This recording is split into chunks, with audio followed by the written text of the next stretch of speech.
Nasa Sige. kabilang linya po si Dr. Camille Garcia. Good morning po. John Riz Galata po and Daryl Justin. Morning, Doc.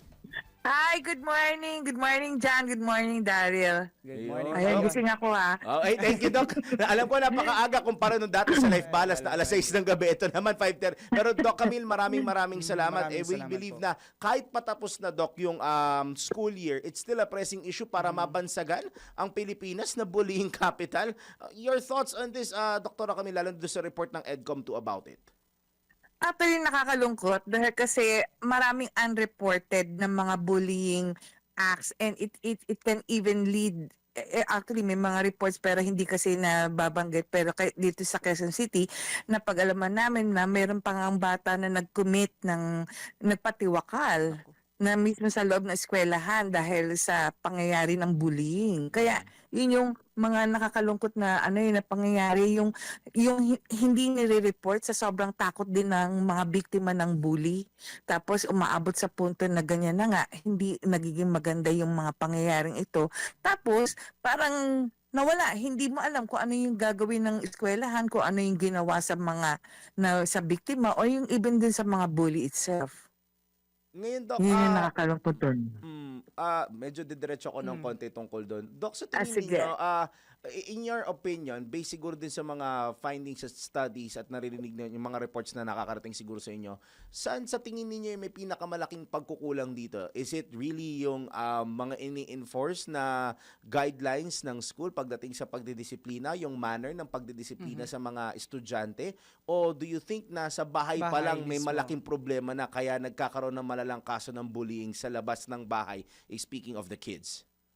Okay, kung tungkol sa bahay, siguro unang-una, bakit natututong magbully ang isang bata? It's probably because nakikita rin sa mga katandaan or yung merong nakikita na aggression na nai-imitate din ng mga bata. And then eventually, sasabihin natin, parehas, disiplina. Ngayon sa eskwelahan, siguro limited ang self-awareness program pagdating sa bullying at saka at the same time, ang alam lang kasi natin pag sinabing ng bully, suspension, ganon, pero hindi sila natatakot sa mga possible consequences. So siguro kung ngayon ng panahon na ito, makita talaga at nailatag nila kung ano talaga ang consequences ng pagbubuli at saka talagang ipinapatupad ito, probably medyo magkakaroon talaga ng tibay yung mga anti-bullying act na mga natin Republic Act na ganyan. At the same time kasi yun yung problema Hindi naman din tungkol lang ito sa yung sabihin mong nangyayari sa eskwelahan. Nagkakaroon ng extension sa mga digital platforms. And pagdating doon, hindi mo kilala kung sino na yung nambubuli sa'yo. Tama. 'Di ba? Kaya mas lalong nagiging malawak yung apektado. Unlike siguro sabihin mo noon mambuli sa panahon ng mga 80s, 90s and even early 2000 may nambuli hanggang lang. Tapos na pagdating sa eskwelahan, hindi na aabot sa punto na i-expose pa sila sa magiging viral na video pa, umaabot pa sa hindi talaga na bibigyan ng tuon ng pansin ng eskwelahan. Ganun. Okay, Dr. Camille, pabor po ba kayo doon sa mungkahi ni Senador Bam Aquino na patawan po ng parusa yung mga magulang ng mga bullies, knowing na isa lamang po yung tahanan sa mga factors kung bakit nambubuli po yung, sabihin natin, isa lang yun sa mga factors. Pero nabanggit nga po ninyo, meron pang sa online, syempre may mga nakakasalamuha din po sila sa school. So favor po ba kayo doon na patawan ng parusa yung mga magulang? Ngayon, kung sasabihin mo papatawan ng parusa yung magulang, ano naman ang gagawin siyempre mas lalo magkakaroon ng retaliation dahil kasi sasabihin nila hindi naman nila alam na nagkakaroon ng ganong kaso. So parang ang hirap para palawigin mo yung ganitong klaseng pagkakataon na pati magulang paparusahan mo. The more na malalaman nila na baka lahat ng anak na bully, lahat ba ng ganitong pagkakataon na kahit na dinidisiplina ng magulang, it's more of siguro dapat magkaroon talaga ng programa para sa magulang bago po ipasok sa eskwelahan na yung may talagang oriented na ganito po ang mangyayari niyan. Yung talagang binibigyan sila ng pagkakataon na magkaroon ng awareness na kung ang anak nyo ay nagpapakita ng aggressiveness, Mhm.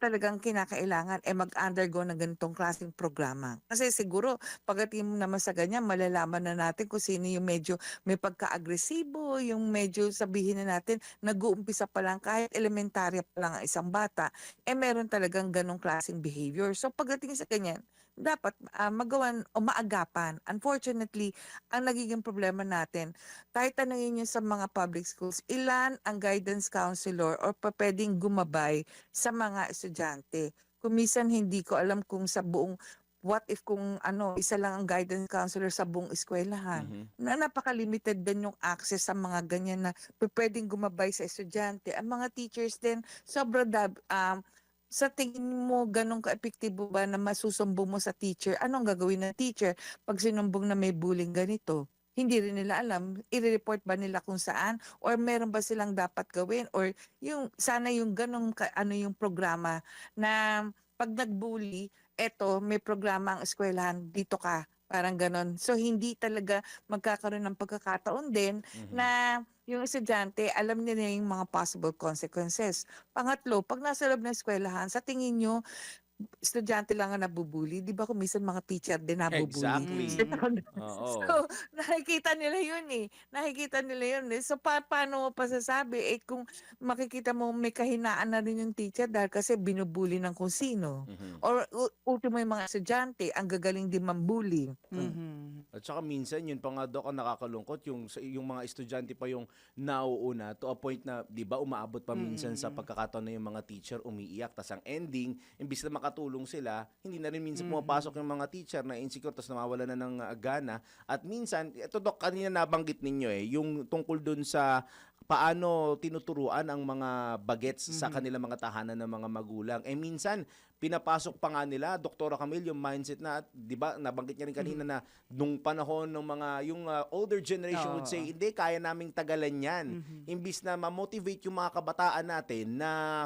ang maging mindset ay hindi kahit nasabihin nyo mami daddy tito tita na noon tinatawanan lang namin yan it's a different generation Mhm. nowadays lalo na Dok itong sa social media naman ngayon na sabi nyo nga anonymous most of the time din hindi nila makikilala kung sino yung nambubuli ano sa tingin ninyo Dok yung kung may maisasuggest magbibigay ng pagkakataon to tell the government lalo na sa information na and communications technology department kung paano makakurb ito ano ang best ways to do it para mas lalong masawata and do you even think Doc kasi isa sa sinabi ng sa may hearing na Senado no, ni Senator Bam na from a bullying capital to having zero bullying policy posible pa ba talagang maabot ito with the stage or with the situation that we have right now? Ang hirap kasi kung tutuusin, unang-una, hindi ko alam kung talagang nai-involve yung tinatawag nating family school partnership kasi hindi lang Mhm. bata ang kinakausap. Kasama dapat ang mga magulang sa pagbubuo ng behavioral contract. 'Di ba kasi pag merong isang pangyayari, sinumbong may nagbully, ang kinakausap lang estudyante. Hindi Yes. talaga nai-involve kaagad yung mga parents. Tama. So, dapat siguro in the first place, pag may nangyaring ganyan, patawag kaagad yung magulang at hindi pa pwedeng sabihin nyo na kayo ay busy or whatever. Kasi doon na natin pwedeng sabihin yung sinabi ni Senator Bam na talagang paparusahan na natin pati magulang pagdating sa ganyan. Bakit hindi kayo nagko-cooperate? And then siguro pagdating din sa ganyan, sa halip na suspension agad, pinagbabayad ang bully ng pamamagitan ng pakikipag-usap na mismo doon sa biktima. Kasi di ba parang ang nangyayari, suspended. So wala parang suspension lang, hindi umabot sa putong na nire-restore yung tamang yung gabay with the gabay ng ng counselor na para maunawaan ang sakit na dinulot niya at kung gaano at paano niya aayusin ito. Kasi parang sa kanya sinuntok ko, sinampal ko, tapos parang suspended, tapos, 'di ba? Ganun yung nangyayari. Mm. So ang hirap-hirap din talaga para sabihin natin na magkaroon ng magandang intervention. Pero pwede naman dito kung talagang sabihin natin ultimo from the school, from the home, ma-implement din yung tamang pagdidisiplina. Siguro parang lahat magkakaroon ng reset button pagdating sa ganyan para sa ganun maintindihan natin na etong bullying na to, it can lead not only to possibility na hindi maganda ang mangyayari sa isang kabataan pero aabot din sa punto na merong nagpapatiwakal because na-bully. Mhm. Kaya yun nga Doc At saka siguro isa na rin na maganda maalala ng mga school administrations lalo na kung nasabi niyo Doc ipapatawag yung mismo mga parents kasi whether we like it or not ito nangyayari sa totoong buhay lalo na pag sinabi sa bata yan.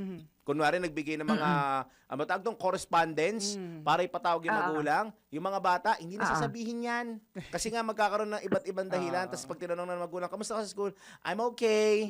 I'm fine. Ganyan. Di ba? Doon na Tama, nagsisimula totoo minsan. yan. Totoo yan.